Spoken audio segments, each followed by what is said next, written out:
Hi, Webster families and students. It's Miss George, and I thought it would be really fun if I read you a book. Many of you students have heard of this book. It's called A Fine, Fine School by Sharon Creech, pictures by Harry Bliss.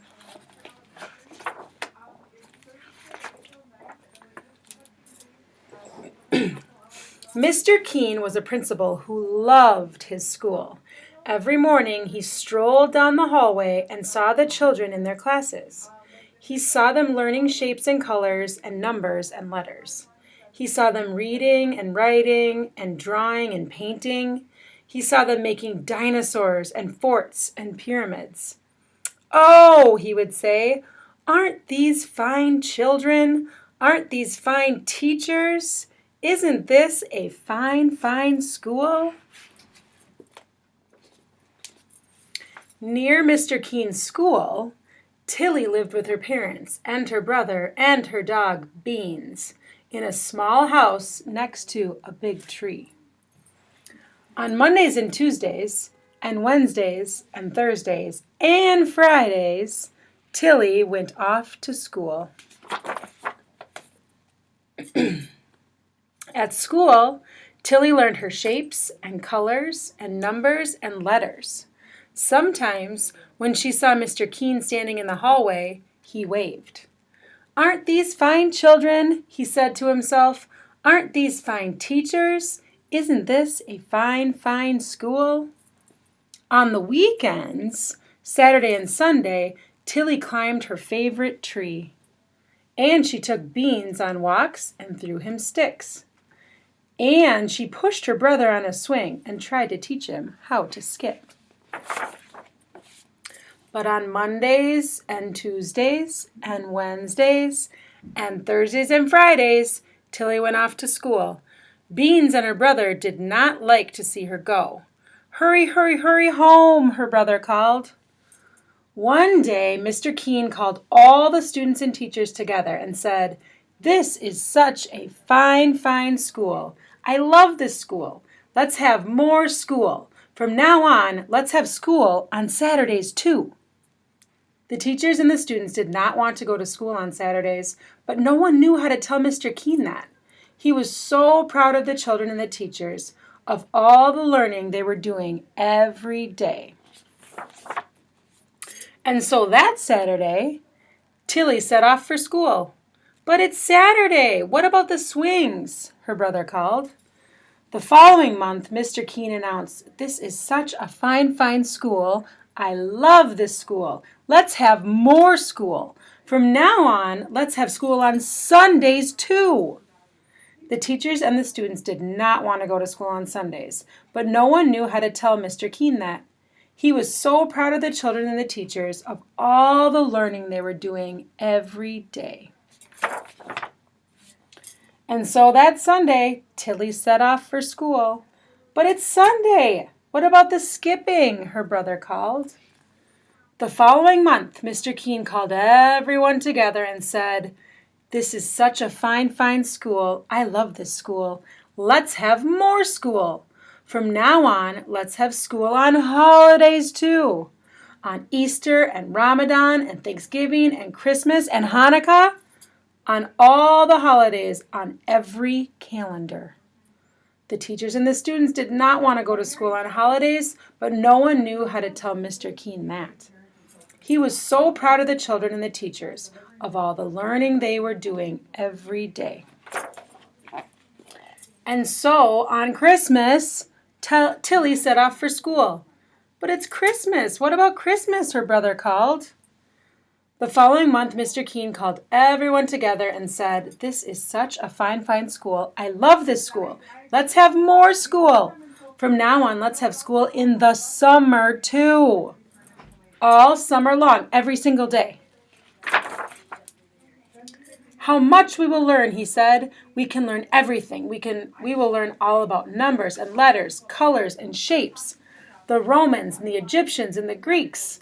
We will learn about dinosaurs and castles and everything. We will learn everything."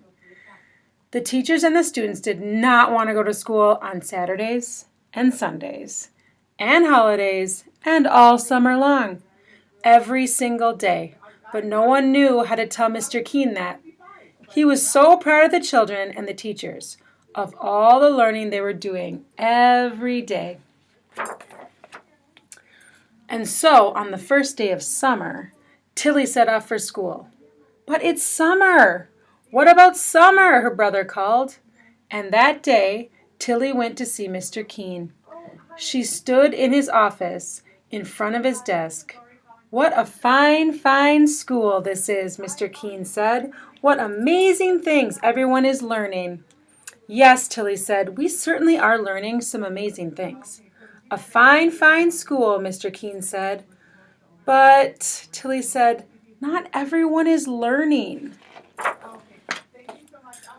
What? Mr. Keene said. He looked very worried. Who? Who isn't learning? Tell me, and I will see that they learn. My dog Beans hasn't learned how to sit, Tilly said, and he hasn't learned how to jump over the creek. Oh, Mr. Keene said, and my little brother hasn't learned how to swing or skip. Oh, Mr. Keene said. And I, she said. But you go to school, Mr. Keene said, to our fine, fine school. True, Tilly, said, but I haven't learned how to climb very high in my tree, and I haven't learned how to sit in my tree for a whole hour. Oh, Mr. Keene said. That day, Mr. Keene walked up and down the halls, looking at the children and the teachers. Up and down he walked, up, down, up, and down. The next morning, Mr. Keene called everyone together. The children and the teachers were very worried. Mr. Keene said, "This is a fine, fine school with fine, fine children and fine, fine teachers. But not everyone is learning." The children and the teachers looked very, very worried. Mr. Keene said, "There are dogs who need to learn how to sit and how to jump creeks." What did he mean? Was he going to make their dogs come to school? There are little brothers and sisters who need to learn how to swing and how to skip. What did he mean? Was he going to make their younger brothers and sisters come to school too? The children and the teachers were very, very worried. And you, all of you children and teachers, you need to learn how to climb a tree and sit in it for an hour, Mr. Keene said. The children and the teachers were very worried. And so, from now on, we will not have school on Saturdays or Sundays or holidays or in the summer. A huge, enormous, roaring cheer soared up to the ceiling and floated out the window so that everyone in the town heard the fine, fine children and the fine, fine teachers shout, "Fine, fine, fine!" And the fine, fine children and the fine, fine teachers lifted Mr. Keene up, and they carried him down the hallway and out the doors and through the town, up and down, in and out. And everywhere they went, the people said, "What a fine, fine school with such fine, fine teachers and fine, fine children and a fine, fine principal." The end. Well, Webster family, friends, students, I hope you enjoyed the book, and I also hope that you are finding opportunities at home to do the learning on Saturdays and Sundays, and when you're not learning with the materials from school, there are lots of ways that we can learn during this time that we're not together. So I hope you are well and staying healthy, and stay tuned for another story coming soon.